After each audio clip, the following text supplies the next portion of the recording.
Cek 1 detik, cek 1 detik.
Berapa itu?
Coba.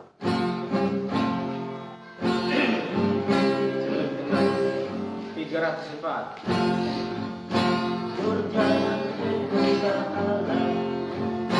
Mari berdoa Tuhan yang kasih padanya. Marilah naikkan pujian, marilah naikkan pujian.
Yes.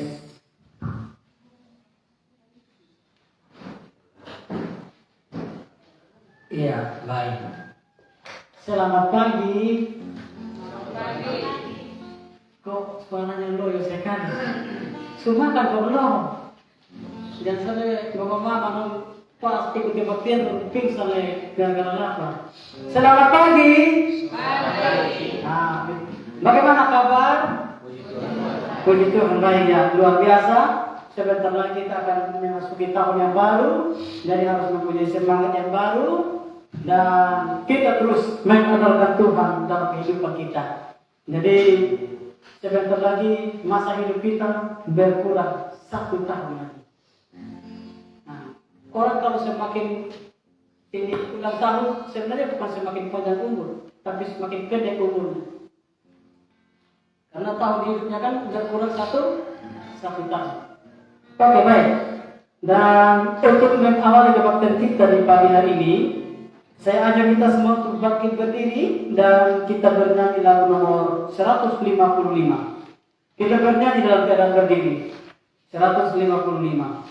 Karena sebentar kita akan duduk mendengarkan firman Tuhan supaya jangan ada yang menanti begitu. 155, ingat akan nama Yesus.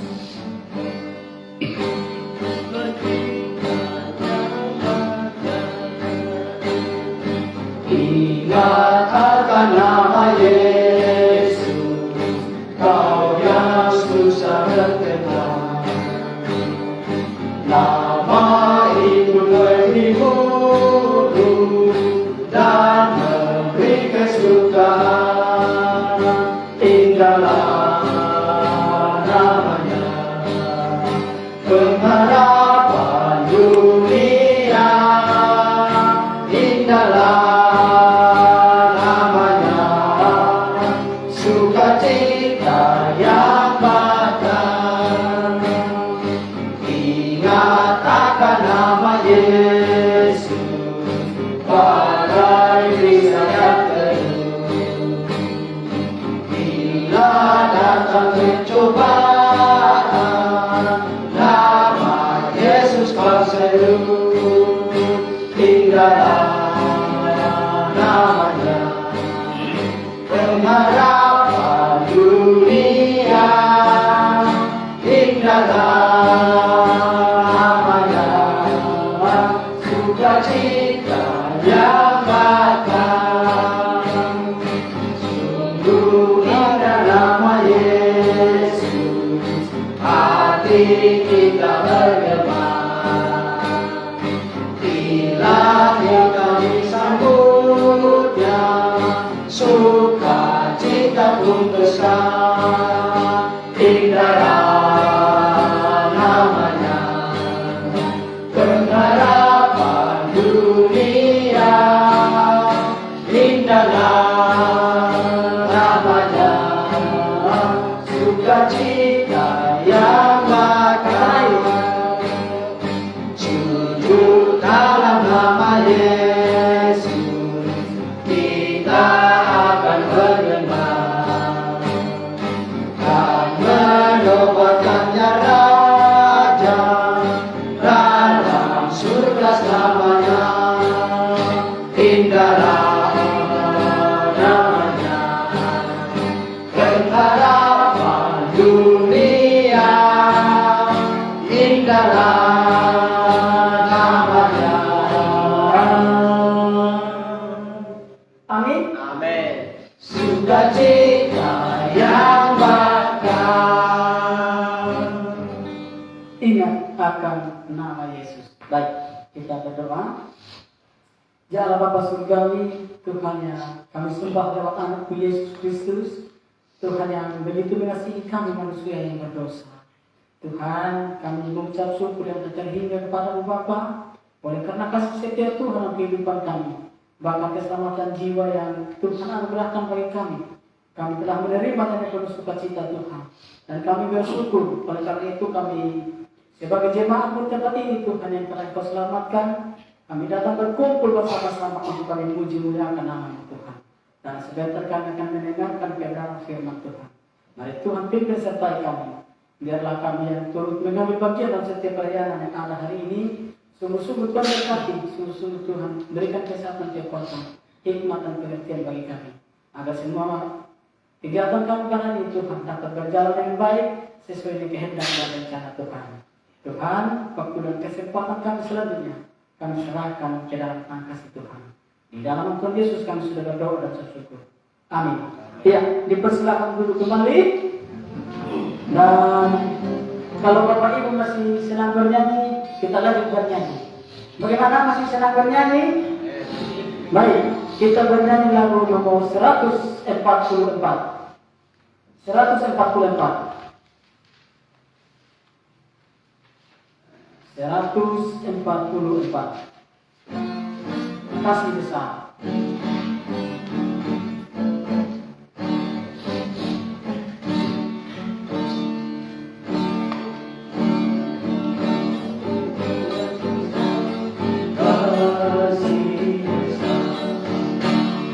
Kasih dari Tuhanku, puji syukurku seluruh, oh penuh hikmatiku, kasih besar. Yesus masuk dunia, menebus manusia, kasih-Nya melimpah. Kasih besar, kasih besar, kasih besar, tidak terduga dan luas benar, kasih besar, yang buta telinga sedang, yang tingkat tegak pulang, orang dibangkitkan, kasih besar, yang kebanyak dosanya masih diampuninya, sungguh agung kasih-Nya, kasih besar, kasih besar, kasih besar, tidak terduga dan luas benar, kasih besar, tinggalkan semuanya, datang pada kasih-Nya, iman jadi selamatnya, kasih besar. Oh, dengar undangannya ke Yerusalem Bapa, jangan keterlambatan, kasih besar, kasih besar, kasih besar, Dia terduga dan luas benar, kasih besar. Ya, baik. Kita bernyanyi juga kita bernyanyi. Baik, kita akan membuka kitab kita. Saya ajak kita semua untuk membuka dari kitab 1 Petrus. Kitab 1 Petrus pasal yang pertama. 1 Petrus pasal yang pertama. Kebetulan saya pakai Alkitab terjemahan 2. Kitab Petrus pasal yang pertama, ayat 8 dan ayatnya yang ke-9. Saya baca di depan dan Bapak Ibu lihat dari kitabnya. Mungkin hanya ada beda beberapa kata, tapi tujuan itu sama. Artinya kitab yang terjemahan yang kedua. Jadi ayat-ayat yang menurut kita ada yang bertentangan atau kurang terjemahannya ini dilengkapi. Baik, saya baca 1 Petrus pasal pertama ayat 8 dan ayatnya yang ke-9. Bapak Ibu lihat kitabnya masing-masing. 1, 2, 3. Sekalipun kamu belum pernah melihat Dia, kamu mengasihinya, kamu percaya kepada Dia, sekalipun kamu sekarang tidak melihatnya, kamu bergembira dengan rasa sukacita yang mulia dan tidak terkatakan. Karena kamu telah mencapai tujuan imanmu, yaitu keselamatan jiwamu. Karena kita telah mencapai tujuan iman kita, yaitu keselamatan jiwa kita. Oleh karena kita berada di dalam Yesus Kristus, kita tak bersukacita. Oleh karena Dia telah memberikan keselamatan itu dengan cuma-cuma kepada kita, dan kita menerimanya dengan segenap hati dan sukacita. Ada amin Bapak Ibu? Baik, kita lanjut bernyanyi. Saya ajak kita semua bernyanyi lagu nomor 419, ayat pertama. Setelah pertama saya persilakan bagi yang mau bersaksi. 419. Kita bareng-bareng. Ayat pertama.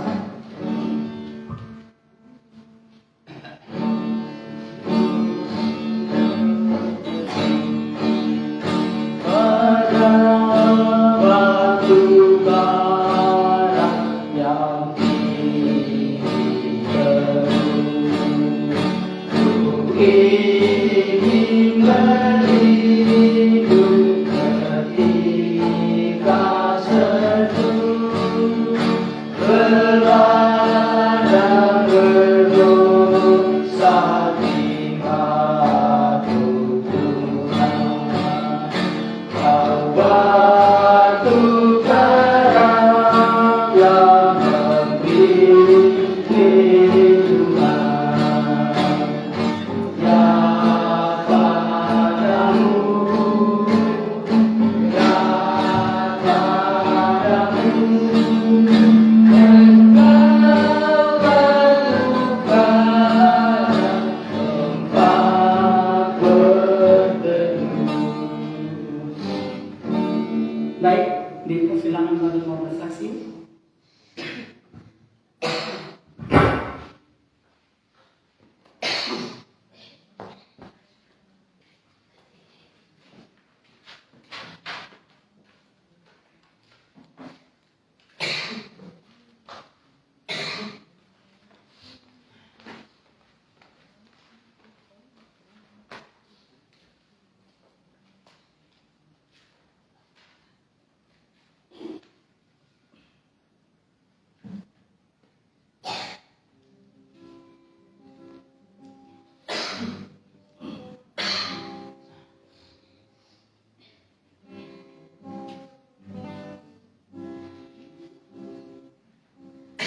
Baik, selamat pagi jemaat yang dikasihi Tuhan. Selamat pagi. Kami kaum wanita akan bersaksi dari lagu himne nomor 297. Bapak Ibu silakan menyimak.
Baik, sungguh kesaksian yang luar biasa. Ke tempatnya lebih tinggi. Kalau dalam kitab Yesaya katanya, orang yang menanti-nantikan Tuhan seumpama raja wali yang naik terbang tinggi dari kekuatan sayapnya. Dia terbang tidak menjadi lelah. Dia terus berlari hingga dia mencapai tujuan yang pasti. Dan kita terus bernyanyi lagu nomor surat berapa tadi? 419. Ayat yang kedua. Kalau masih ada yang mau bersaksi, saya persilahkan lagi. 419 ayat yang kedua.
Silakan, kalau bisa ada yang mau bersaksi.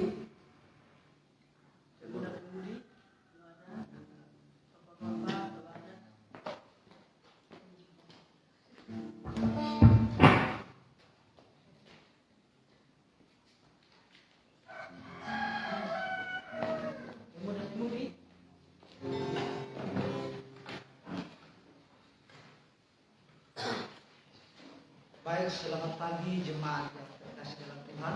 Selamat pagi. Jadi kami pemuda-pemudi mau bersaksi dari nomor 211. Dia mampu untuk selamatkanmu. Untuk pemuda-pemudi sudah ada semuanya. Jadi 211, dia mampu untuk selamatkanmu. Tentu yang mampu menyelamatkan kita adalah Yesus Kristus, Juru Selamat kita. Amin Bapak Ibu. Oke, kami bernyanyi dari nomor 211.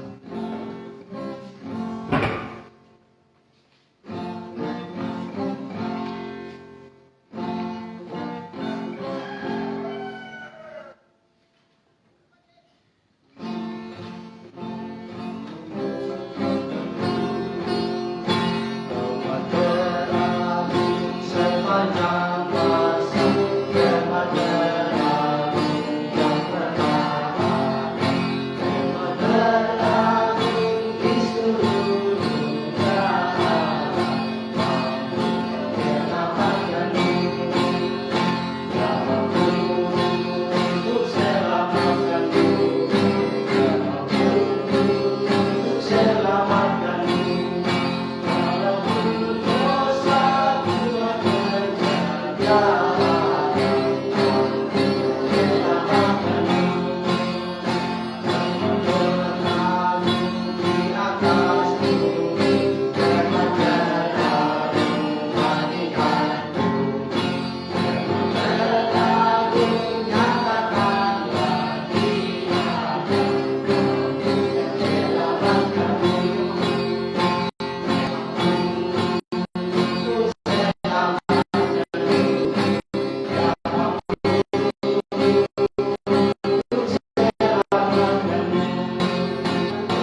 kasih untuk para pemuda-pemudi yang sudah bernyanyi.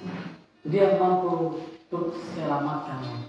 Jadi kadang-kadang kalau orang bilang Tuhan itu tidak mampu, itu hanya keyakinan orang-orang yang tidak mempunyai pengertian yang benar atas firman Tuhan. Baik, kita bernyanyi lagu nomor 375. 375. Tak ada yang sebaik Yesus. 375. Tak ada yang sebaik Yesus.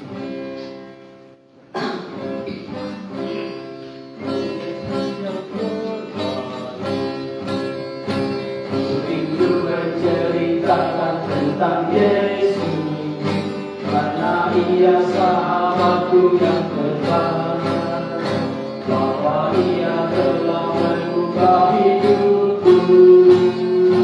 Tak ada sahabat lain yang mampu, tak ada yang selain Yesusku, tak ada seorang selain Dia. Tak ada lain dapat tanggung dosaku. Oh Yesus yang terbaik, kurang penuh dengan dosa, hatiku penuh dengan keluh kesah. Lalu tangan Yesus sekuat merangkulku, Dia tuntunku di jalan yang terang. Tak ada yang selain Yesusku, tak ada seorang selain Dia. Tak ada lain dapat tanggung dosaku. Oh Yesus yang terbaik, tiap hari Dia menjadi dan imannya berguna mengerti. Tak habis pikiran kasihnya, gantikan pandang wajahnya. Tak ada yang selain Yesusku, tak ada seorang selain Dia. Tak ada lain dapat tanggung dosaku. Oh Yesus yang terbaik. Baik, kita bernyanyi lagu yang terakhir sambil memberikan persembahan syukur kita kepada Tuhan. Saya ajak kita semua bernyanyi lagu nomor 442. Itulah berkatmu. 442. Itulah berkatmu. Sambil kita menjalankan persembahan syukur kita kepada Tuhan.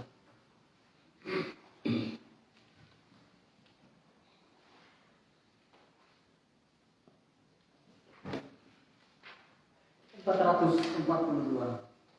Itulah berkatmu.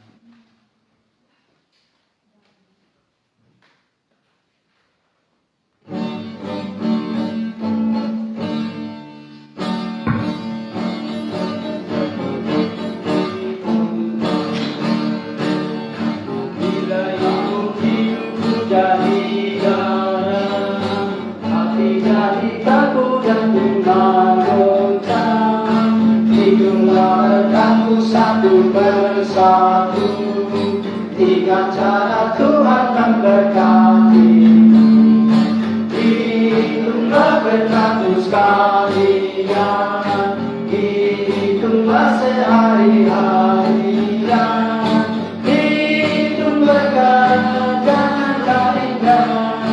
Itulah berkatmu yang diberi Tuhan, sulit dan kacau keadaanmu.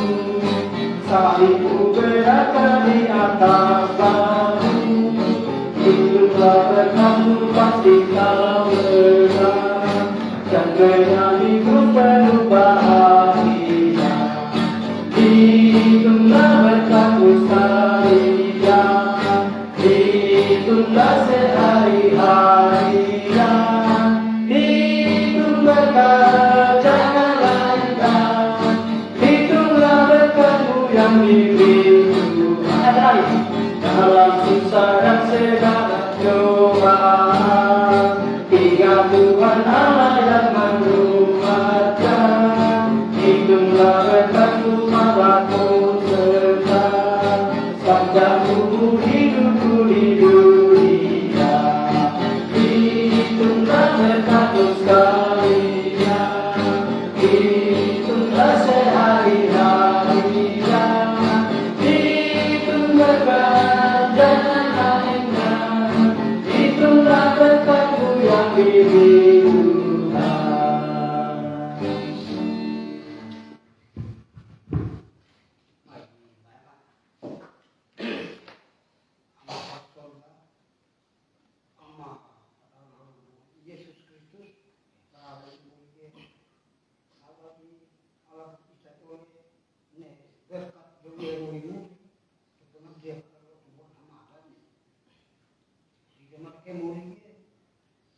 Terima kasih. Dan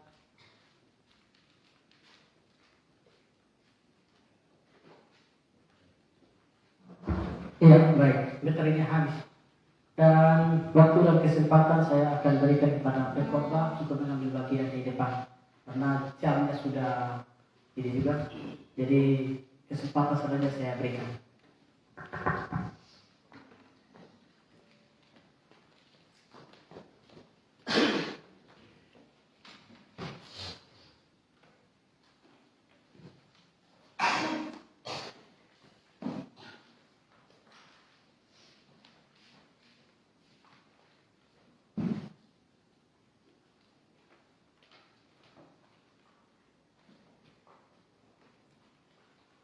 Baik, Bapak Ibu yang terkasih dalam Tuhan, pada kesempatan pagi hari ini kita sudah bernyanyi memuji Tuhan, dan tiba saatnya sekarang kita mau belajar firman Tuhan.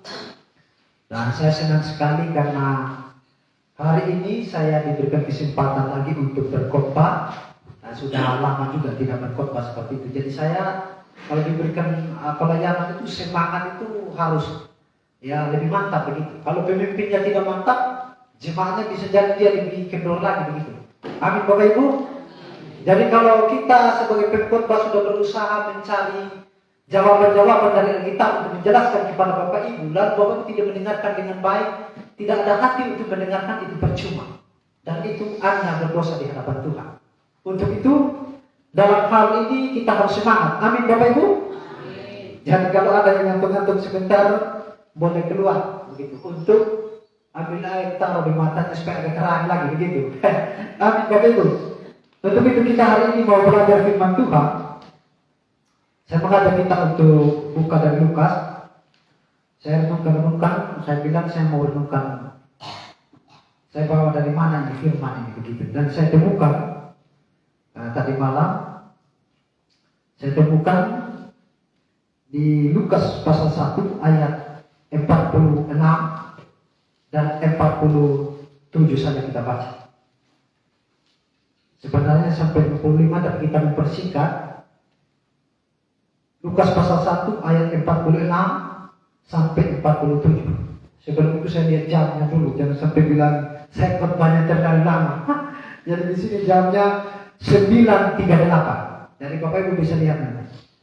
Karena kadang-kadang kalau kita sudah khotbah ini karena saking semangatnya bisa lupa waktu juga gitu. Coba kita buka dari Lukas pasalnya yang pertama, kita baca ayat 46 dan 47 saja.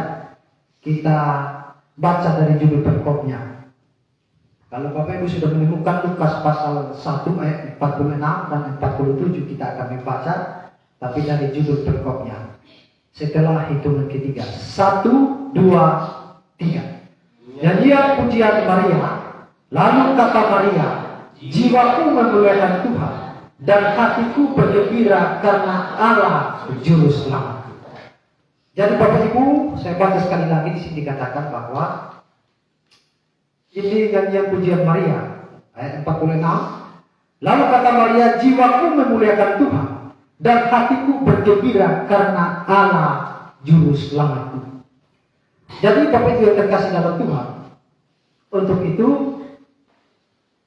di dalam Lukas ini kalau Bapak Ibu melihat di situ ada berbicara tentang dua kelahiran. Yang pertama kelahiran Yohanes Pembaptis, dan yang kedua kelahiran tentang Yesus Kristus seperti itu.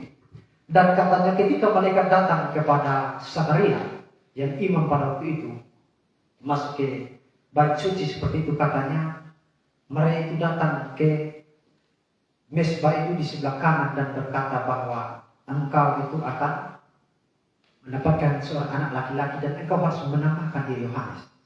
Dan katanya Zakaria itu tidak percaya. Dan akhirnya Bapak Ibu terkasih dalam Tuhan, katanya Tuhan berikan hukuman bagi dirinya. Dan hukuman itu membuat dia bisu. Jadi ini menggambarkan bahwa kalau Tuhan suruh percaya kepada janji Tuhan, lalu kita tidak percaya, dia akan memberikan hukuman bagi kita. Jadi untuk orang yang berkeras kepala, berkeras hati begitu, tidak mau, Tuhan minta pertobatan, Tuhan minta percaya dengan segenap hati, bahwa tidak mau, Tuhan bisa hukum kita. Untuk orang yang percaya dia bisa kasih hukuman, apalagi untuk orang yang tidak percaya begitu. Dan sedangkan kenapa dia diberikan hukuman? Karena dia tidak percaya katanya, karena dia merasa aneh. Tetapi Maria katanya, bagaimana mungkin itu terjadi memang awalnya. Tetapi Maria langsung menyambut pada waktu itu juga bahwa katanya, betul katanya, bahwa engkau adalah, aku ini hamba Tuhan. Berarti dia mengakui dan menerima itu, sehingga dia tidak diberikan hukuman begitu Bapak Ibu yang terkasih dalam Tuhan. Dan untuk itu kita kembali di sini tadi, kembali saya memberikan tema hari ini, hatiku gembira karena Allah juru selamatku. Saya bukan mengubah setan, tapi saya memberikan tema hari ini, hatiku gembira karena Allah juru selamatku. Dan saya mengambil temanya dari 47. Dan hatiku bergembira karena Allah juru selamatku. Jadi ayat 47. Jadi hatiku gembira karena Allah juru selamatku. Jadi Bapak Ibu yang terkasih dalam nama Tuhan kita Yesus Kristus, berarti ini adalah sebuah jawaban yang diberikan oleh Tuhan kepada kita agar kita bisa mengetahui segala sesuatu yang ada, karena banyak orang yang membuat pernyataan bahwa Maria adalah perawan suci begitu. Artinya katanya dia perawan suci yang tidak ada noda dan dosa. Dari kandungan dia tidak ada dosa sama sekali katanya. Karena ada gereja-gereja tertentu yang mengajarkan seperti itu. Tetapi Alkitab memberitahukan kepada kita bahwa Maria perlu juru selamat. Berarti Maria adalah pribadi yang berdosa, yang sama dengan kita semua manusia di muka bumi ini. Tetapi ada sebagian gereja bilang dia tidak berdosa katanya. Karena katanya mereka pakai Lukas pasal 1, saya nonton tadi malam ayatnya ke-28, dikatakan karena ada rahmat Allah yang menaungi dia, sehingga tidak ada cacat celah, tidak ada dosa di dalam dirinya, karena ada rahmat Allah yang penuh untuk menaungi kehidupannya katanya. Tetapi kita mengatakan bahwa Roma pasal 3 ayat 23 bahwa karena semua orang telah jatuh ke dalam dosa dan telah kehilangan kemuliaan Allah. Roma pasal 3 ayat 10 kata tidak ada yang benar, seorang pun tidak.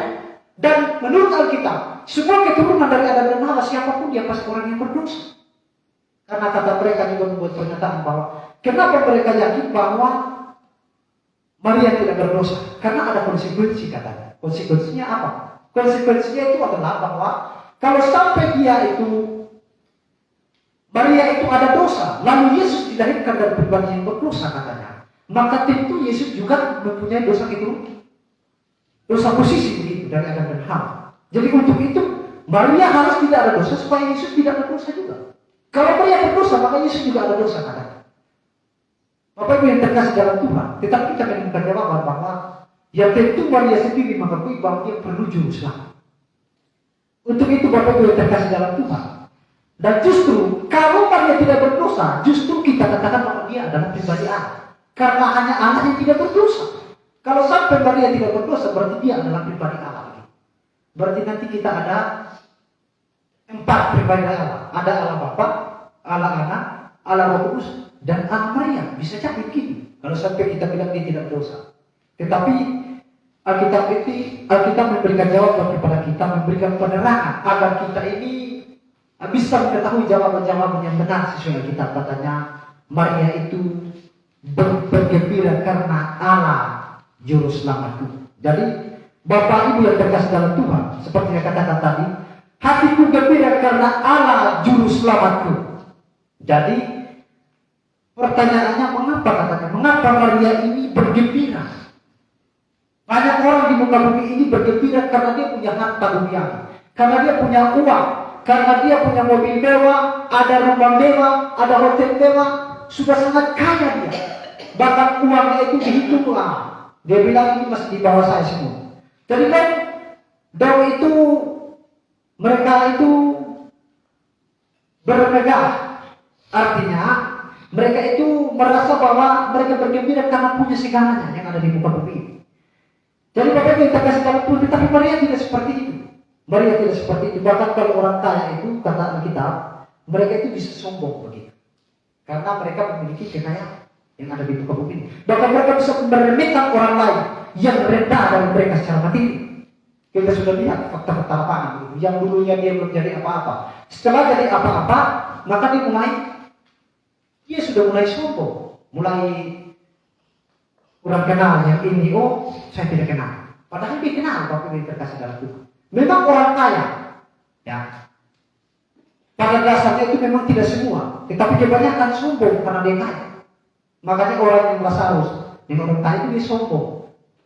Minta nasi saja tidak dikasih. Padahal nasi jadi sisa dari mejanya. Jadi Bapak Ibu terkasih dalam Tuhan, tetapi Alkitab itu bahkan katanya diberitahukan oleh Alkitab, Pengkhotbah pasal 5 ayat 9 bahwa diberitahukan di situ bahwa katanya orang kaya itu tidak puas dengan kekayaannya, tidak puas dengan uangnya. Bahkan mereka tidak tidur siang malam. Tidak tidur siang dalam pengertian bukan tidak tidur sama sekali, tapi dia tidurnya sedikit saja waktunya, tidak seperti kita. Tetapi Alkitab juga bertanggung kita 1 Timotius 6 ayat 17 bahwa diperingatkan kepada orang kaya bahwa mereka harus memperhatikan orang-orang miskin untuk berikan kepada mereka sebagai umat ciptaan Tuhan begitu. Dan Maria di sini beda. Dia bilang dia bergembira katanya. Saya katakan mengapa Maria bergembira? Di sini katanya karena dia bergembira karena Allah juru selamatnya. Jadi Bapak Ibu yang terkasih dalam Tuhan, berarti Maria mengakui bahwa dia ini perlu juru selamat. Karena tanpa juru selamat dia tidak mungkin pergi ke surga. Karena pribadi yang berdosa tidak mungkin pergi ke surga. Karena ada tempat yang menanti orang-orang yang berdosa. Jadi orang yang berdosa dalam pengertian bahwa dia yang tadinya berdosa, lalu kemudian dia bertobat, dia bisa pergi ke surga bersama dengan Tuhan. Tetapi bagi yang tidak bertobat, tidak mengerti kebenaran, maka dia pasti akan pergi ke neraka. Untuk itu Maria menyadari bahwa dia adalah pribadi yang berdosa yang perlu juru selamat dapat menyelesaikan dosanya. Kalau tidak, dirinya akan bahaya. Dia akan pergi ke neraka Bapak Ibu terkasih dalam Tuhan. Sehingga dia berkata di sini, aku bergembira karena Allah juru selamat. Jadi Bapak Ibu yang terkasih dalam Tuhan kita Yesus Kristus. Untuk itu justru ini memberikan gambaran bagi kita bahwa Maria menyadari, memang dia tahu bahwa Yesus Kristus adalah juru selamat dunia. Dan di dalam satu sisi Alkitab mengatakan Yesus Kristus adalah juru selamat semua manusia. Dan Maria dia bilang Yesus Kristus adalah juru selamatku secara pribadi. Jadi Bapak yang terkasih dalam Tuhan, karena dia menyadari bahwa tanpa ada seorang juru selamat itu, dia tidak mungkin masuk surga. Jadi perlu ada seorang yang tidak berdosa. Nah, yang menjadi juru selamat itu syaratnya harus Allah. Kalau bukan Allah pasti orang yang berdosa begitu. Untuk itu harus pribadi Allah yang datang menjelma menjadi manusia dan kemudian mati di atas kayu salib untuk menyelesaikan dosa manusia. Jadi kalau Allah itu dia adalah pribadi yang kudus yang tidak ada dosa di dalam dirinya. Tetapi kalau manusia yang biasa Bapak Ibu, dia pasti ada dosa di dalam dirinya. Makanya Yesus Kristus ini adalah pribadi yang unik dari segala manusia yang ada di muka bumi ini. Karena kita percaya bahwa dia datang menjadi manusia 100% dan Allah 100%. Dia bukan hanya sekedar manusia, tetapi manusia-manusia yang lain. Mereka itu manusia 100%, tetapi bukan Allah 100%. Jadi dia beda dengan yang lain. Dan Yesus Kristus ini kemungkinan dia tidak sakit karena dia tidak ada dosa di dalam diri. Kalau manusia yang lain pasti sakit karena mereka punya dosa. Untuk itu Bapak Ibu terkasih dalam Tuhan, mesti ada pribadi yang tidak berdosa ini yang datang untuk menyelesaikan dosa manusia agar manusia diselamatkan Bapak Ibu. Kalau tidak ada pribadi yang tidak berdosa, lalu misalnya datang pribadi yang berdosa menyelesaikan dosa manusia, itu tidak bisa. Harus pribadi yang tidak berdosa. Pernah sudah dites oleh Pilatus waktu itu. Katanya, aku tidak pernah menemukan kesalahan di dalam diri orang ini. Artinya tidak ada kesalahan, tidak ada cacat celah, tidak ada dosa di dalam diri. Dan seharusnya Pilatus menyadari, inilah orang yang datang untuk menyelesaikan dosa kita sebenarnya. Inilah juru selamat itu yang dijanjikan pada waktu itu bahwa dia akan datang mati tergantung di atas kayu salib untuk menyelesaikan dosa kita agar kita mempunyai kepastian menuju surga bersama dengan dia. Seharusnya dia menyadari, tetapi dia tidak mau Bapak Ibu. Malah dia lebih memilih Yesus yang disebut Barabas. Jadi Bapak Ibu yang terkasih dalam nama Tuhan kita Yesus Kristus. Untuk itu Mengapa? Mengapa di sini Elizabeth memuji Maria bahwa engkau adalah perempuan yang sangat berbahagia dan antara perempuan yang lain. Karena Elizabeth menyadari bahwa ini Yesus Kristus ini bukan hanya sekedar manusia, tapi dia juga sekaligus Allah. Sehingga engkau perempuan yang berbahagia yang berbeda dari perempuan-perempuan yang lain. Dan Maria pun menyambut pujiannya itu. Jadi Bapak Ibu yang terkasih dalam nama Tuhan kita Yesus Kristus. Karena Elizabeth tahu bahwa ini adalah juru selamat yang ada dalam kandungan begitu. Karena dia tahu bahwa dari kitab Matius pasal 1 ayat 21 sampai 23 katanya dia akan menyelamatkan umatnya dari dosa.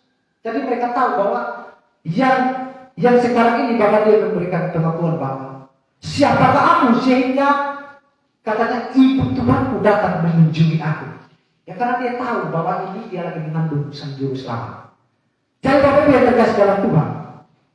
Untuk itu yang sangat kita pikirkan ini adalah kenapa Maria bilang dia adalah juru selamatku. Hatiku gembira karena dia adalah juru selamatku. Apakah pernyataan Maria ini salah ketika dia bilang dia adalah juru selamatku? Karena kata Alkitab di dalam Alkitab yang lain, juru selamat dunia, juru selamat semua manusia. Lalu Maria membuat pengakuan tersendiri bahwa juru selamatku secara pribadi. Apakah ini bertentangan ayat-ayatnya Bapak Ibu terkasih dalam Tuhan? Ini adalah pertanyaan bagi kita agar kita bisa menjawab orang begitu. Jadi, artinya kenapa dia bilang ini juru selamat itu? Artinya dia ini mau memberitahukan kepada kita dia ini sangat akrab dengan Tuhan. Ada relasi yang baik dengan Tuhan. Ada hubungan pribadi yang sudah bertobat dan percaya dengan sungguh-sungguh. Dan dia menyadari bahwa nanti anak yang ada dalam kandungan itu akan menjadi juru selamat yang akan menebus dosanya. Menebus dosa Yusuf dan lain sebagainya dan semua manusia di muka bumi ini. Ada relasi yang sangat dekat begitu. Jadi dia tidak cukup menjadi Maria tidak cukup mengakui dia sebagai juru selamat dunia, sebagai juru selamat semua manusia. Tetapi dia lebih lagi dia katakan dia adalah juru selamatku. Jadi Bapak Ibu yang terkasih dalam Tuhan. Kalau dia hanya sekedar Maria itu menyadari begini. Sebenarnya jawabannya itu dua-duanya benar. Dia juru selamat dunia, juru selamat semua manusia, dan juru selamat secara pribadi. Sebenarnya benar jawabannya. Nah, kenapa Maria bilang juru selamatku secara pribadi? Kenapa tidak juru selamat dunia? Karena Maria tahu. Kalau dia hanya sekedar juru selamat dunia, dia hanya sekedar juru selamat semua manusia, tetapi Maria sendiri tidak menerima dia sebagai Tuhan dan juru selamat, maka dia tidak mungkin selamat. Untuk itu dia memberikan pengakuan. Dia bukan cuma juru selamat dunia, dia bukan cuma juru selamat semua manusia, tetapi dia adalah juru selamat pribadi saya. Karena dia tahu, kalau jadi juru selamat dunia, jadi juru selamat semua manusia, tetapi kalau juru selamat secara pribadi tidak diterima, maka dia tidak mungkin selamat, Bapak Ibu. Maria tidak mungkin selamat. Maria pasti akan berakhir hidupnya di neraka. Untuk itu dia memberikan pengakuan bahwa hatiku gembira karena Allah juru selamatku. Jadi Bapak Ibu yang terkasih dalam Tuhan, jadi kalau ada orang tanya, dia juru selamat dunia kan? Juru selamat semua manusia kan?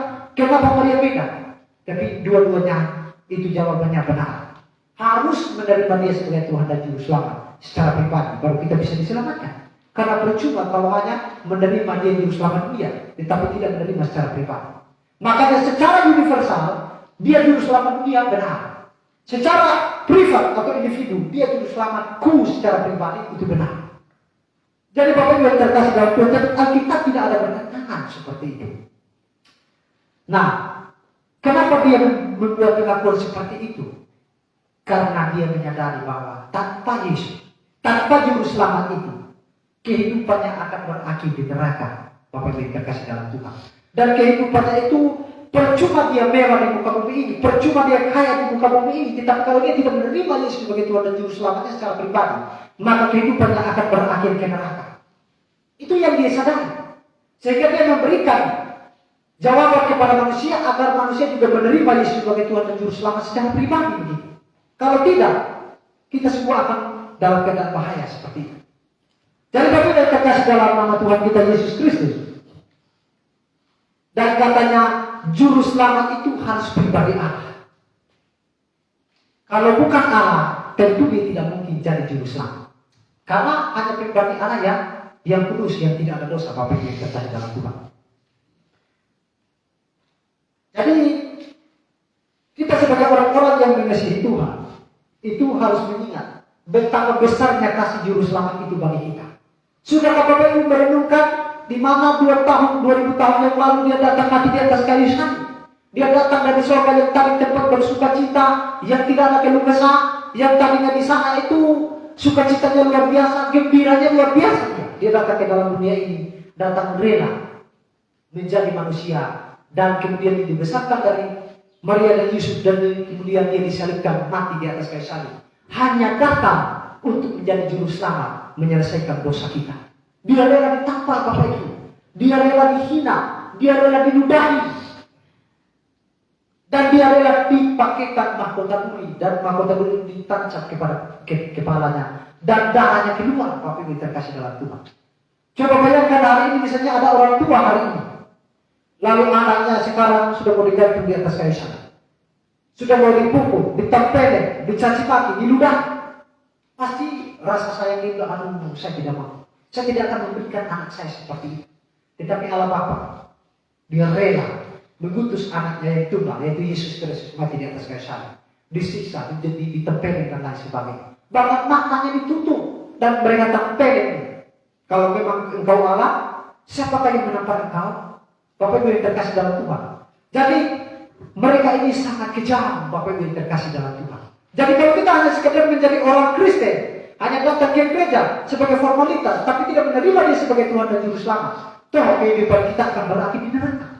Untuk itu kalau Bapak Ibu belum menerima dia sebagai Tuhan dan Juru Selamat, segeralah merenungkan di dalam hati dan menerima dia sebagai Tuhan dan Juru Selamat, dan merenungkan agar setiap kebaikannya yang dia tunjukkan di atas kayu salib, Bapak Ibu. Dan katanya dia itu kasihnya itu sangat luar biasa. Coba kita lihat Yohanes pasal 15 ayat 13. Coba kita lihat Yohanes pasal 15 ayat 13. Kita lihat kasih Allah itu seperti apa, kasih Yesus Kristus kepada kita itu seperti apa. Begitu, coba kita lihat Yohanes pasal 15 ayat 13. Kita baca setelah hitungan ketiga. Yohanes pasal 15 ayat 13, kita baca setelah hitungan ketiga. 1, 2, 3. Tidak ada kasih yang lebih besar daripada kasih seorang yang memberikan nyawanya untuk sahabat-sahabatnya. Jadi di sini dikatakan bahwa tidak ada kasih yang lebih besar daripada kasih orang yang memberikan nyawanya untuk sahabat-sahabatnya. Jadi Bapak yang terkasih dalam Tuhan, kasih Tuhan itu sangat luar biasa. Bahkan kasih Tuhan itu tidak bisa ditandingi oleh kasih siapapun yang ada di muka bumi ini, tidak bisa ditandingi. Bahkan dari kasih kedua orang tua kita pun, itu kasih Tuhan lebih luar biasa. Kalau kasih kedua orang tua kita, hari begini, kita dilahirkan, kita dijaga, dirawat, dibesarkan, dikasih makan minum saja. Itu kasih orang tua kita, disayang. Tetapi kasih Tuhan Yesus lebih daripada itu, Bapak yang terkasih dalam Tuhan. Bahkan dia memberikan nyawanya, rela mati menanggung dosa manusia. Adakah di sini yang rela orang tuanya rela mati menanggung kesalahan anaknya, misalnya anaknya pencuri, dan kemudian anaknya mau dipenjarakan, orang tuanya rela dihukum, dipenjarakan. Ada yang mau di sini, Bapak Ibu yang terkasih dalam Tuhan? Ada yang rela? Bisa ada yang rela, bisa ada yang tidak rela. Ada yang rela itu dalam pengertian bahwa dia kasihan terhadap anak. Tapi kerelaan itu tidak mungkin membuat anakmu selamat secara rohani. Itu hanya secara jasmani saja. Misalnya anaknya akan divonis hukuman mati, ditembak. Adakah orang tua di sini yang berani mati untuk anaknya? Oh, ini anak saya yang salah, ya udah biar saya tembak. Ada yang begitu? Kalau ada berarti dia ini berarti luar biasa juga kasihnya. Tetapi kasihnya itu tidak mungkin membuat anaknya selamat secara rohani. Kalau kasihnya itu secara jasmani oke lah. Tapi kalau mati anaknya masuk neraka, sama saja. Dua-duanya masuk neraka, sama saja. Dan itu kasihnya itu, kasih Tuhan lebih tinggi daripada itu. Tetapi saya pikir sih orang tua kadang tidak mau, ini kan mati ini. Ini kan tidak main-main, ditembak mati. Pasti ada juga yang tidak mau. Bapak Ibu yang terkasih dalam Tuhan. Tetapi Tuhan Yesus rela mati. Padahal bukan karena kesalahan. Itu artinya dia sangat mengasihi kita, Bapak Ibu terkasih dalam Tuhan. Dan kasihnya itu katanya dia itu lebih tinggi kasihnya, lebih dalam dan lebih luas.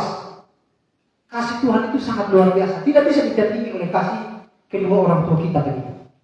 Jadi Bapak Ibu terkasih dalam Tuhan, dan kasih Tuhan itu sudah dirasakan oleh Paulus pada waktu itu. Paulus pada waktu itu sebelum dia bertobat, Bapak Ibu, kasih Tuhan itu dia belum menerima. Kasih Tuhan pada waktu itu. Dia malahan kalau ada orang yang memberitahukan kasih Tuhan, yang memberitahukan bahwa Yesus adalah Juru Selamat, segera lari, tangkap mereka, masukkan mereka ke dalam penjara. Kalau melawan, injak mereka kasih mati. Dan Stefanus salah satu dikasih mati oleh anggota Paulus pada waktu itu. Sebelum dia bertobat namanya Saulus. Setelah bertobat jadi Paulus, Bapak Ibu terkasih dalam Tuhan. Jadi karena dia belum menerima kasih Tuhan waktu itu, maka orang-orang yang mengasihi Tuhan, yang menerima Tuhan sebagai Tuhan dan Juru Selamat, dia kasih mati semuanya. Bahkan pada waktu terakhir dia mau pergi ke Damaskus, Bapak Ibu, dia ini mau pergi ke situ untuk menangkap orang-orang Kristen untuk dimasukkan ke dalam penjara, bahkan dimatikan. Tetapi pada waktu dia jalan ke Damaskus, Bapak Ibu, ada Tuhan yang menampakkan diri, tapi berupa cahaya. Tampil di dia, akhirnya dia jatuh. Dari situ dia sadar bahwa, oh selama ini saya kan orang tenang. Selama ini kan saya kan dikenal oleh banyak orang. Saya murid Gamaliel yang begitu pengaruh pada waktu itu. Dan bahkan dia sudah meminta surat izin kepada ahli-ahli Taurat dan lain sebagainya pada waktu itu, untuk dia diizinkan untuk mematikan orang-orang Kristen pada waktu itu. Dan mereka sudah kasih suratnya sehingga dia pergi. Bapak Ibu terkasih dalam Tuhan kita Yesus Kristus. Tetapi karena dia ditempelin oleh Tuhan, akhirnya dia sadar, wah, ini siapa yang tempelin saya gitu. Kok bisa? Jadi pengaruhnya dia itu tidak seberapa. Tuhan lebih berkuasa. Akhirnya dia sadar bahwa, wah, saya tidak kuat melawan orang ini. Dan dia segera bertobat, Bapak Ibu yang terkasih dalam Tuhan. Dan dia segera bertobat dan menerima Yesus sebagai Tuhan dan Juru Selamat secara pribadi. Sehingga dia punya pengakuan yang sangat luar biasa bahwa Yesus Kristus itu adalah Juru Selamatnya secara pribadi. Dan kemudian dia bertobat dan mengasihi orang Kristen sedemikian rupa. Bahkan dia rela mati. Yang tadinya dia tidak rela mati, dia mematikan orang. Sekarang dia rela mati untuk menanggung dosa orang lain. Dan sama seperti Maria yang mengatakan, hatiku gembira karena Allah Juru Selamatku. Dan saya yakin Paulus juga berkata, hatiku gembira karena Yesus Kristus adalah Juru Selamat. Begitu. Dia pengakuan pribadi ada. Coba kita lihat di dalam 1 Timotius pasal 1 ayat 15. Bapak Ibu, kita lihat. Ada pengakuan Paulus juga bahwa Yesus Kristus adalah Juru Selamatnya secara pribadi. Begitu. Coba kita lihat. 1 Timotius pasal 1 ayatnya yang ke 15. Kita baca setelah hitungan ketiga. 1 Timotius pasal 1 ayat 15 setelah hitungan ketiga. 1, 2, 3. Perkataan ini benar dan patut diterima sepenuhnya. Kristus Yesus datang ke dunia untuk menyelamatkan orang berdosa, dan di antara mereka akulah yang paling berdosa. Jadi dia mengakui Yesus Kristus datang menyelesaikan dosa manusia, menyelamatkan umatnya dari dosa. Ini pengakuan secara pribadi Paulus, Bapak Ibu terkasih dalam Tuhan. Karena dia sudah merasakan betapa sayangnya Tuhan terhadap dirinya. Karena Tuhan masih memberikan kesempatan kepadanya untuk bertobat, untuk menerima dia sebagai Tuhan dan Juru Selamat, agar kehidupannya ada kepastian pengharapan untuk menuju surga bersama-sama dengan Tuhan pada waktu itu. Kenapa Tuhan berikan kesempatan begitu? Karena Tuhan tahu bahwa ada hati Paulus untuk bertobat, Bapak Ibu terkasih dalam Tuhan. Sehingga kasih Tuhan itu adalah kasih yang sangat luar biasa, yang tidak bisa ditandingi oleh kasih yang ada di muka bumi ini. Dan Paulus tahu kasih kedua orang tuanya tidak seberapa dibanding kasih Tuhan. Dan dia membuat pernyataan bahwa kasih Tuhan itu sangat tinggi. Gitu. Coba kita lihat di Efesus pasal 3 ayat 18. Efesus pasal 3. Coba kita lihat Bapak Ibu. Efesus pasal 3 ayatnya yang ke-18. Kita baca secara bersama-sama. Seberapa besar kasih Tuhan untuk semua manusia, termasuk untuk kita semua yang hadir di tempat ini. Coba kita lihat. Efesus pasal 3 ayat 18 kita baca secara bersama-sama setelah itu ketiga. Kalau Bapak Ibu sudah menemukan Efesus 3 ayat 18, 1, 2, 3. Aku berdoa supaya kamu bersama-sama dengan segala orang kudus dapat memahami betapa lebarnya dan panjangnya dan tingginya dan dalamnya kasih Kristus. Jadi Bapak Ibu yang terkasih dalam Tuhan, di sini dikatakan bahwa aku berdoa supaya kamu bersama-sama dengan segala orang kudus dapat memahami betapa lebarnya, panjangnya, tingginya, dan katanya panjang tingginya, dalamnya kasih Kristus untuk Paulus. Jadi Bapak Ibu yang terkasih dalam Tuhan, jadi kasihnya itu lebih dalam, lebih tinggi. Betapa besar kasih Tuhan. Kalau dari sini tingginya Tuhan itu seberapa, kita tidak bisa mengukurnya. Begitu juga kasih Tuhan. Tuhan mengasihi kita itu sangat dalam. Begitu Bapak Ibu yang terkasih dalam Tuhan. Jadi untuk itu manusia tidak bisa menjangkau itu, tetapi Tuhan rela mengasihi kita.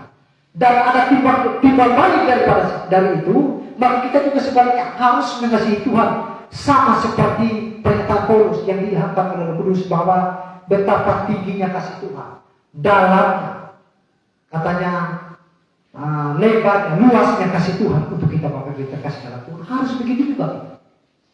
Sudah Bapak Ibu menerima Dia sebagai Tuhan dan Juru Selamat? Sudah Bapak Ibu ada rasa sukacita di dalam dirinya, sama seperti dikatakan oleh Maria bahwa hatiku gembira karena Allah Juru Selamatku. Sudah Bapak Ibu merenungkan itu? Sudah Bapak Ibu merenungkan bahwa betapa tersiksanya Tuhan di atas kayu salib, ditempelin, dipukul, dihina dan lain sebagainya? Sudah Bapak Ibu merenungkan itu? Kalau sudah Bapak Ibu, maka harus ada kerinduan, harus ada perubahan di dalam hati kita, di dalam hidup kita bahwa betul Tuhan, Engkau sudah disalibkan di atas kayu salib. Sekarang saya menyadari bahwa hidup saya ini singkat. Sekarang saya menyadari bahwa Engkau begitu luar biasa mengasihi saya. Saya tahu bahwa Engkau sudah terlebih dahulu mengasihi saya. Maka ada timbal balik, saya harus mengasihi Engkau. Tuhan, jikalau saya memberontak, kalau saya ada menentang firman, kalau saya tidak datang ke gereja, maka Tuhan tegur saya. Ada Roh Kudus di dalam hati saya. Tuhan tolong saya agar saya semakin lagi, agar saya semakin menyadari bahwa saya butuh firman, saya butuh dibentuk, saya butuh tiap-tiap hari dibentuk, agar iman saya semakin dewasa, agar saya semakin ada hubungan relasi yang sangat dekat dengan Tuhan, agar ada persahabatan dengan Allah. Sahabat itu dalam pengertian Bapak Ibu yang terkasih dalam Tuhan, ada hubungan yang baik, yang sangat dekat. Bukan karena dia sebagai sahabat kita di Yohanes pasal 15 tadi ayat 13. Lalu kita bilang, kita letakkan perkataan kita. Kita remehkan dia. Kita tampak dia seperti sahabat kita yang ada di muka bumi ini, tidak seperti itu. Sahabat kita yang ada di muka bumi ini, dia bukan Allah. Tapi kalau Allah itu adalah perlu disembah, perlu dihormati, perlu dihargai, perlu ikut kehendaknya di dalam hidup kita. Sehingga kalau kita misalnya datang ke gereja yang tidak fokus mendengarkan firman Tuhan, lalu kita merasa, oh ini berat, saya masih sibuk ini, sibuk itu. Kalau memang ada kesibukan yang memang terlalu penting begitu, mungkin bisa dimaklumi. Tapi kalau tidak terlalu sibuk, terlalu penting begitu, ya utamakan hal-hal rohani. Karena kalau tidak seperti itu Bapak Ibu, maka dipertanyakan, betulkah engkau sudah bersukacita sama seperti Maria, sama seperti Paulus Bapak Ibu? Hatiku gembira karena Allah Juru Selamatku. Karena dia menyadari tanpa Allah menjadi Juru Selamat tidak mungkin dia dimasukkan ke dalam surga. Sekarang Bapak Ibu lihat di lapangan. Sekarang kalau kita menjelaskan tentang kebenaran, banyak orang bilang, so suci. Bapak Ibu terkasih dalam Tuhan. Mereka tidak mau. Kenapa begitu? Karena tidak ada Roh Kudus di dalam hati mereka. Karena memang mereka tidak ada hati, niat untuk mencari tahu kehendak Tuhan sebenarnya. Mereka hanya sekedar menjadi orang Kristen formalitas saja. Untuk itu Bapak Ibu kita harus berbeda dengan mereka. Kita harus ada perubahan. Kita merasa bahwa apalagi ini tahun baru. Tahun baru itu dalam pengertian begini. Bukan tahun baru baru saya berubah. Bukan. Tetapi berubah dari hari ke hari. Begitu. Cinta hal-hal rohaninya mungkin kemarin kurang. Hari ini saya tambah lagi. Besok tambah lagi. lusa tambah lagi ada peningkatan. Begitu. Makanya orang yang lahir baru itu harus ada komitmen di dalam hidupnya bahwa saya ini hari harus lebih baik dari kemarin. Dan yang lusa itu, yang dari kemarin dulu itu saya harus lebih baik hari ini dan besok harus lebih baik dari hari ini. Harus ada perubahan begitu. Jadi Bapak Ibu terkasih dalam Tuhan. Tetapi kalau orang-orang Kristen yang tidak cinta kebenaran, yang hanya sekedar menjadi ikut-ikutan menjadi orang Kristen, yang tanpa pengertian yang benar, mereka itu berubah pada saat Natal. Bapak Ibu terkasih dalam Tuhan. Mereka nanti bilang, oh sekarang sudah Natal, kita makan.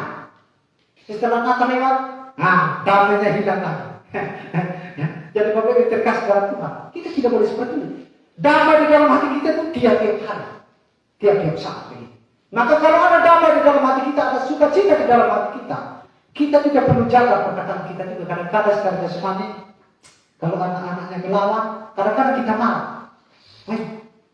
Bodoh satu begitu. Sebenarnya kalau dia misalnya melawan betul-betul, boleh nggak bilang bodoh? Boleh, kata Paulus. Tetapi bukan berarti bodoh kalau kita benci dia, tidak suka dia, itu tidak boleh. Tetapi kita harus baca situasi juga, jangan sampai kita bilang bodoh di depan orang lain, mereka tidak mengerti kebenaran. Nah, tuh orang GBA kan bilang bodoh sama orang. Nanti kan mereka tidak mengerti tentang ini. Jadi Bapak Ibu terkasih dalam Tuhan, maka sifat anak-anak itu meniru. Kalau orang tuanya bilang kamu gila, kamu bodoh, mereka akan ikuti. Maka ini perlu dijaga sebenarnya. Jangan mengawal karena Matius 16 ayat 26 bilang, memang roh penurut tapi daging lemah. Roh Kudus ada menurut. Lalu kita bilang, aduh, daging lemah, jadi nggak kering. Nah begitu. Jadi itu sebenarnya juga tidak boleh, juga itu harus dijaga Bapak Ibu terkasih dalam Tuhan.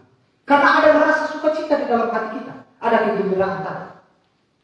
Sehingga kita ada berbeda dengan yang lain, hidup kita begitu jadi jangan meremehkan orang lain, saling menghargai, saling menghormati antara satu dengan yang lain.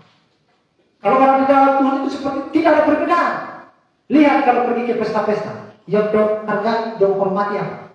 Orang yang politisi. Saya tidak bilang tidak boleh menghormati, boleh saja. Tetapi kebanyakan mereka menghormati itu, lalu yang lain yang sederhana kurang dihormati. Begitu. Jadi nanti walaupun nanti ada di depan yang bukan DPR dan lain sebagainya, yang berkasih bangun apa? Ayo mari Bapak, yang ada pangkat-pangkatnya, yang lainnya nanti kemudian. Padahal sebenarnya kalau memang ini rata di depan, mari semua. Kan begitu sebenarnya, karena Yakobus bilang jangan memandang muka. Tetapi orang Kristen melihat dari pakaiannya, dari gaya hidupnya, dari jabatannya, dan lain sebagainya. Tapi Tuhan bilang jangan seperti itu. Kalau memang mereka di depan, silakan, mari semua Bapak Ibu.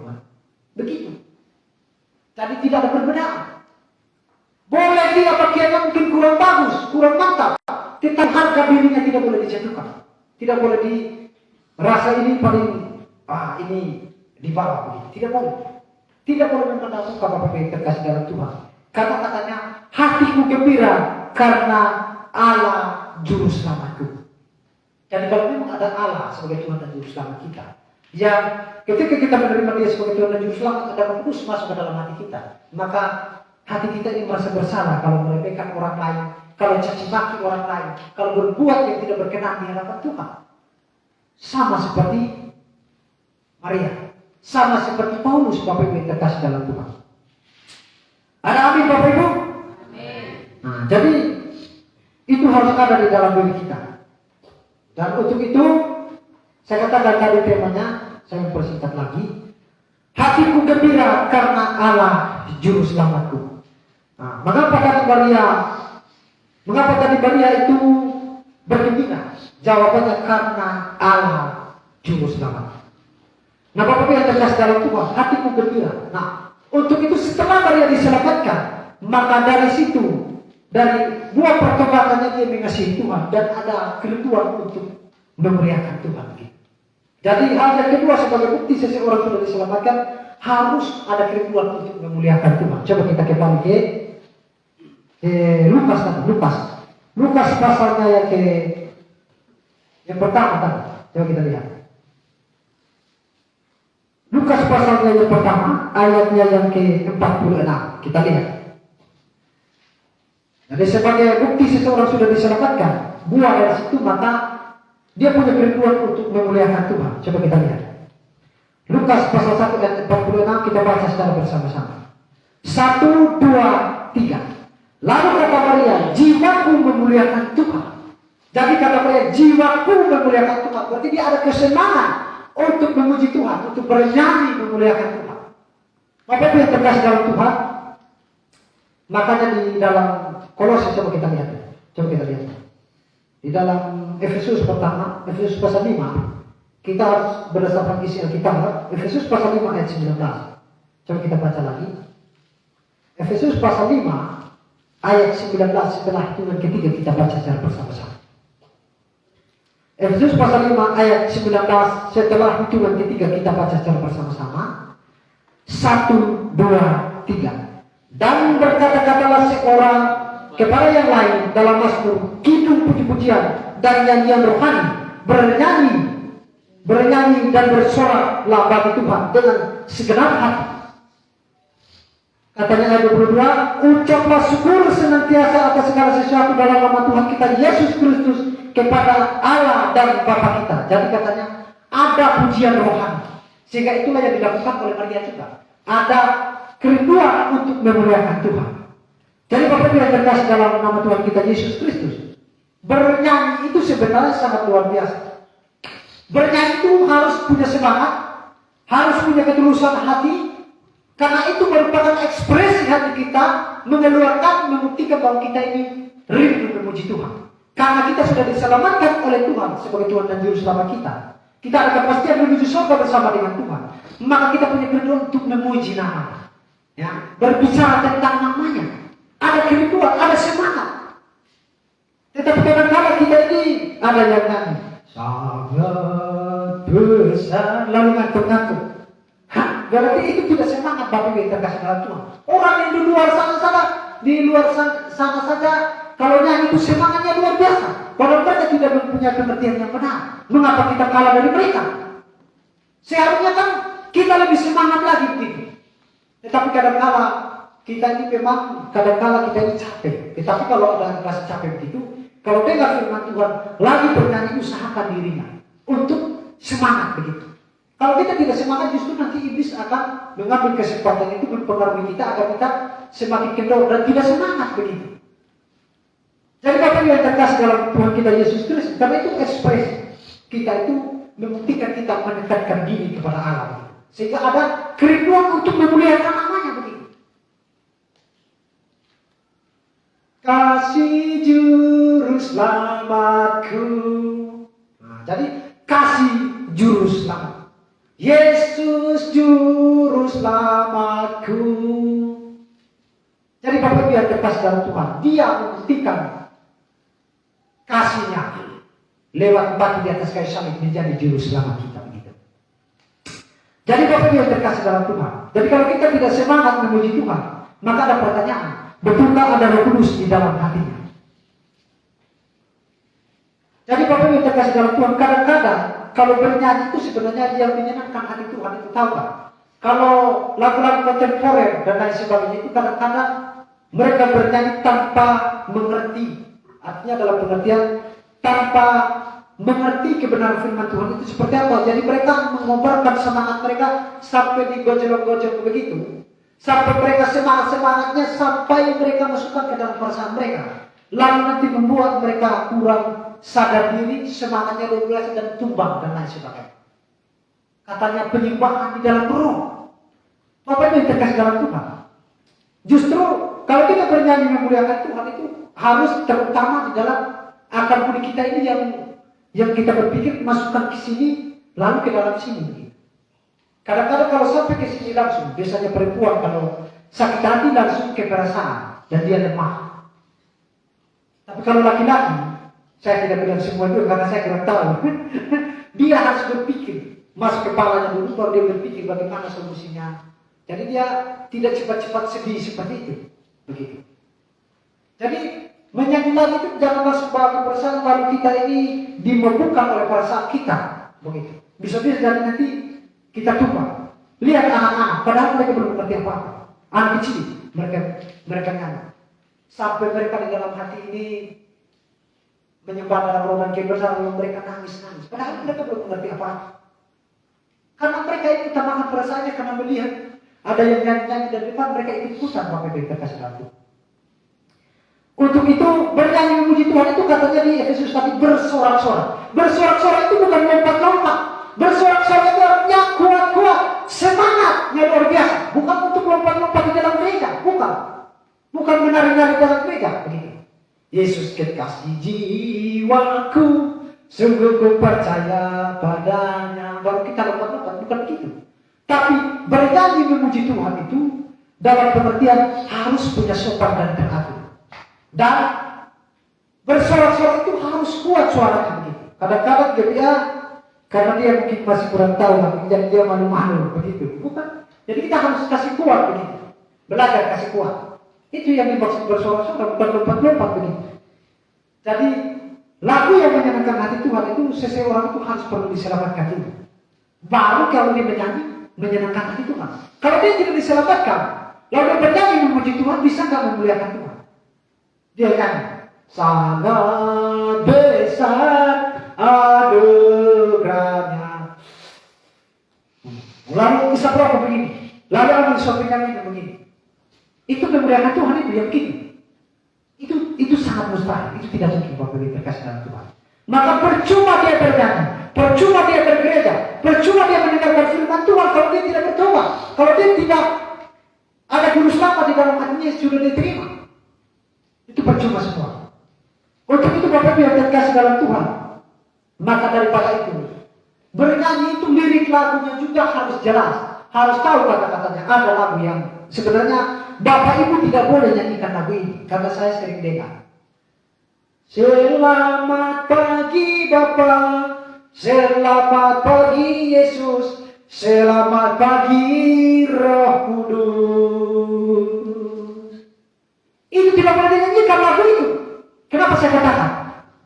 Selamat pagi itu definisinya adalah kalau kita selamat bilang selamat pagi Bapakku, selamat pagi Pak Aku. Itu menyatakan bahwa harapannya nanti pulang dari sini kamu tetap selamat. Tetap selamat. Dan harapannya saya lihat, oh kamu masih selamat. Makanya selamat pagi. Jadi itu tidak cocok diucapkan kepada pribadi Allah. Karena dia tidak pernah tidak selamat. Kalau dia tidak pernah celaka, tidak mungkin. Kalau manusia kemungkinan bisa celaka, pulang dari sini ditabrak motor, mobil, habis. Tapi kalau kepada Tuhan, itu tidak boleh diucapkan kata-kata itu.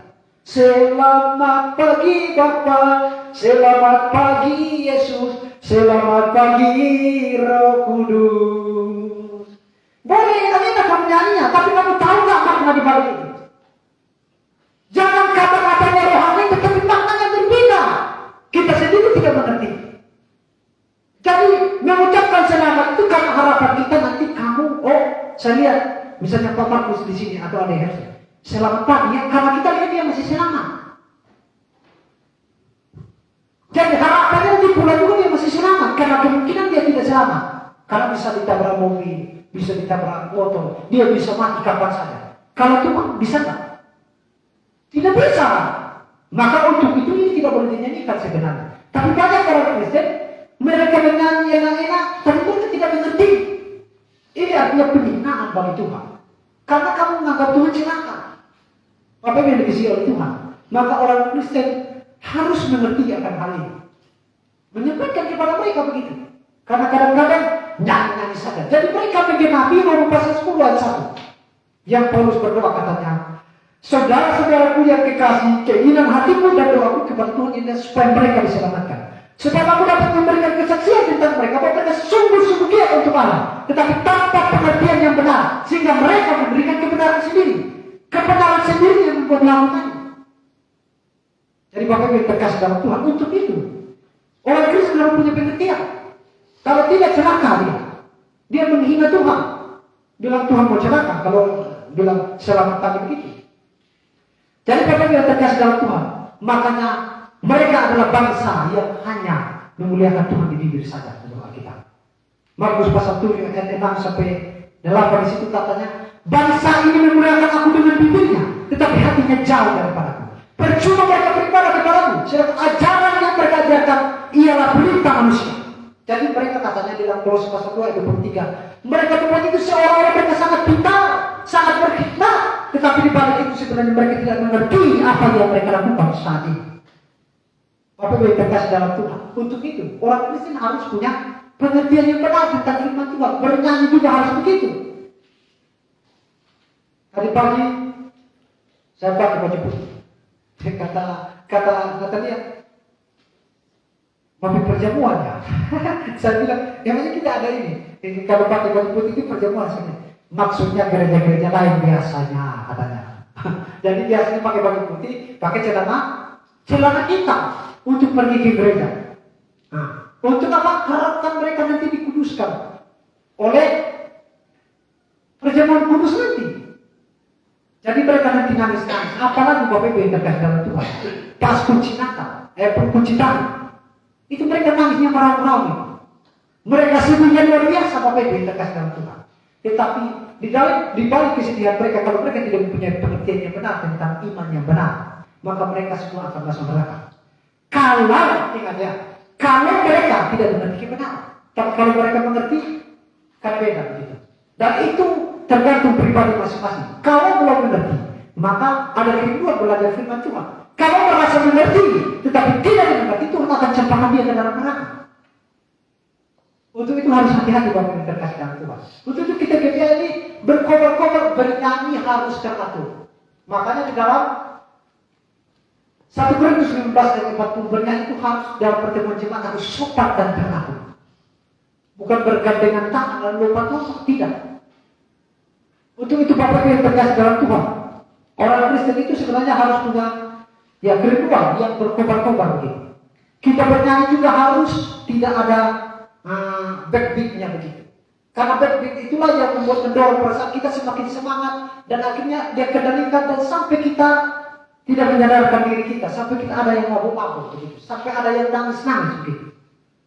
Bolehkah masuk ke dalam perasaan kita? Boleh, asalkan punya pengertian yang benar. Untuk itu saya katakan tadi, hatiku gembira karena Allah juru selamatku. Pertanyaannya, mengapa mereka bergembira? Karena Allah juru selamatnya yang menebus, menyelesaikan dosanya di atas kayu salib, sehingga dia ada pengharapan untuk menuju surga bersama dengan Tuhan. Bukti dia diselamatkan atau ada kerinduan memuji Tuhan dan memuliakan Tuhan, berkobar-kobar. Dan ayat penutup yang saya membukakan bagi kita adalah Kisah Para Rasul pasal 16 ayat 25. Kisah Para Rasul pasal 16 ayat 25. Kita baca secara bersama-sama. Kisah Para Rasul pasal 16 ayat 25. Kita akan membacanya secara bersama-sama setelah hitungan ketiga. Kisah Para Rasul 16 ayat 25 setelah hitungan ketiga. Kita akan membacanya secara bersama-sama. 1, 2, 3. Tetapi kira-kira tengah malam Paulus dan Silas berdoa dan menyanyikan puji-pujian kepada Allah, dan orang-orang hukuman lain mendengarkan mereka. Jadi Bapak yang terkasih dalam Tuhan, dan salah satunya yang memberikan pujian yang indah bagi Tuhan adalah Paulus dan Silas. Pada waktu mereka penyerahkan, sukacitanya tidak hilang, malahan bertambah. Malahan banyak ada orang yang dipenjarakan kepala penjara bertobat karena Paulus dan Silas. Dia merasa heran, kalau orang Kristen yang lain kok tersiksa, merasa kurang enak, merasa ini berat bebannya. Tapi kok Paulus sama Silas kok mereka senang sekali, sukacita sekali, bahkan bernyanyi di dalam penjara. Adakah Bapak Ibu kalau dipenjarakan bernyanyi Bapak Ibu seperti Silas dan Paulus? Atau bilang, anak saya makan apa di rumah, suami saya, istri saya lalu sedih. Nah, sekarang yang memberikan contoh dan teladan bagi kita adalah Paulus dan Silas.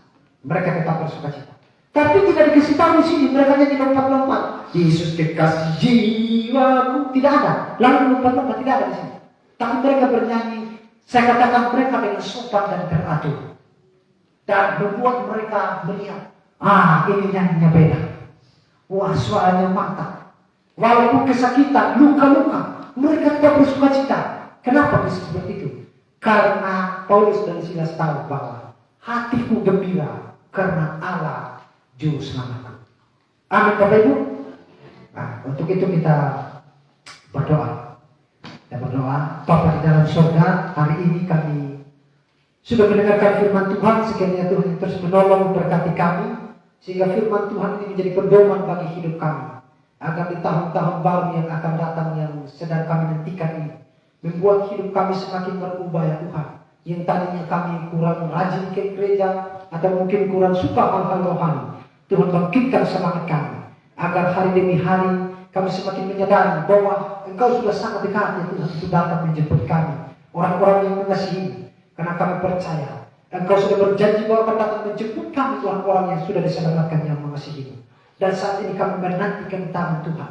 Dan sebelum kami dijemput oleh Tuhan, kami ada kerinduan bernyanyi memuji Tuhan, belajar firman-Mu sampai akhir kehidupan kami ya Tuhan. Dan jika ada jemaat di tempat ini yang kendor imannya, kami berdoa, Tuhan, Engkau yang menolong mereka, memimpin mereka dengan Roh Kudus yang ada di dalam hati mereka, agar mereka semakin dibuat sadar dan mereka semakin ada rasa bersalah dan semakin suka hal-hal rohani dan memprioritaskan Tuhan di dalam kehidupan mereka daripada hal-hal dunia ini ya Tuhan. Kami hidupnya ini berbeda dengan orang-orang Kristen yang lain yang hanya sekedar bernyanyi memuji Tuhan, hanya sekedar Kristen formalitas. Tapi kami orang-orang yang sudah diselamatkan, yang sudah punya iman yang benar, yang ada rasa sukacita di dalam hati kami, sehingga kami luangkan waktu kami untuk hidup menyenangkan hati-Mu. Tuhan yang kuatkan jemaat di tempat ini, bahkan simpatisan yang sudah lama maupun yang baru, yang baru mengambil keputusan. Kalau mereka sudah mengerti kebenaran, sudah menerima Engkau sebagai Tuhan dan Juru Selamat, Tuhan tolong mereka, bangkitkan semangat mereka, agar mereka segera mengambil keputusan bergabung di tempat ini dan menerima Engkau sebagai Tuhan dan Juru Selamat, agar hidup mereka dapat memuliakan Tuhan. Maka berdoa untuk seluruh hamba Tuhan yang saat ini melayani di Indonesia, bahkan di luar Indonesia. Tuhan berikan semangat, berikan kekuatan kesehatan agar menyampaikan dengan semangat, membuat orang-orang yang di lewat live stream, lewat Facebook, mereka terbuka mata mereka bahwa apa yang kami ajarkan ini benar sesuai dengan firman.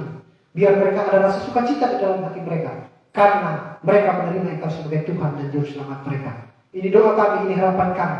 Sebentar lagi kami akan berpisah antara satu dengan yang lain. Tuhan memimpin kami agar kami sampai di jalan bisa membagikan firman Tuhan ini di keluarga kami, saudara kami, orang-orang di sekitar kami. Tuhan jaga kami sepanjang perjalanan agar tiba dengan selamat di rumah kami masing-masing. Ini doa kami, ini harapan kami.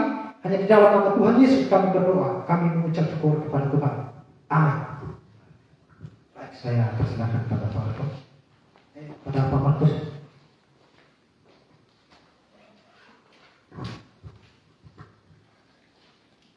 Baik, terima kasih kepada Pak Pemimpin. Hatiku gembira karena Allah Juru Selamatku. Jadi bukti seseorang bersukacita karena mengenal Yesus, ia aktif berjemaat dan ada gairah dalam hati mendengarkan firman. Aku mengenal kebenaran, tapi tidak datang gereja. Aku mengasihi Tuhan, tapi tidak pernah ikut pegang. Ini omong kosong sebenarnya. Bukan begitu saudara terkasih. Maria tidak seperti itu. Amin. Tidak seperti itu. Yakin Tuhan mau menguji kita hari demi hari. Sebentar lagi masuk tahun baru. Apa kita betul-betul hati kita bergembira dan semakin aktif di dalam kegiatan rohani. Nanti Tuhan biar tahun baru, pemuda-pemudi, bahkan jemaat, Anda semakin berkati, Anda semakin jauh daripada Tuhan. Anda bermasalah, Anda sedang bermasalah.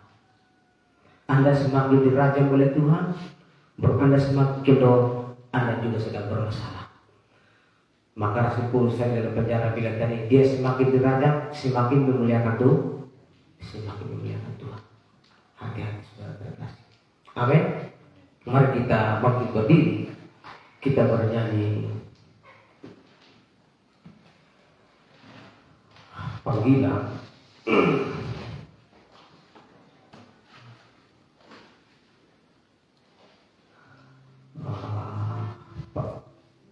Nyanyi panggilan, kita menyanyi dari 271. Silakan bangkit berdiri. Aku berubah, sesuatu